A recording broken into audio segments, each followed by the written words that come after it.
Camiñar por as beirarrúas de Rubiáns na entrada de Vilagarcía pode ser perigoso. Nos 2 primeiros kilómetros da avenida de Pontevedra, as beirarrúas atópanse nun estado deficiente. As malezas evitan o tránsito normal dos peóns en moitos puntos, o que xa provocou que diferentes veciños sufrisen caídas.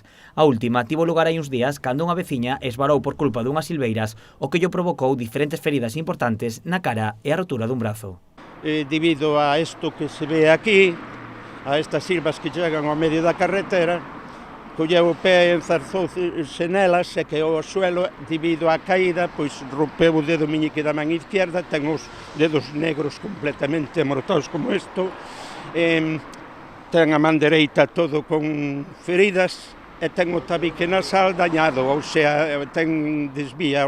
As silveiras non son o único perigo que se atopan nesta avenida. As beirarrúas están levantadas e en moitas zonas, en algúns dos tramos, hai fochas que poñen en risco os peóns. Porque as aceras, xa digo, están desfeitas.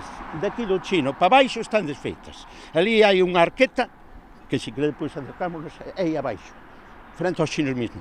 Unha arqueta está desfeita e fai fondo. Ven un despistado por ali e mete para dentro e rompe unha perna menos de nada. A veciñanza culpa directamente ao Concello polo abandono que sofren. Pero pagamos igual que a Villagarcía.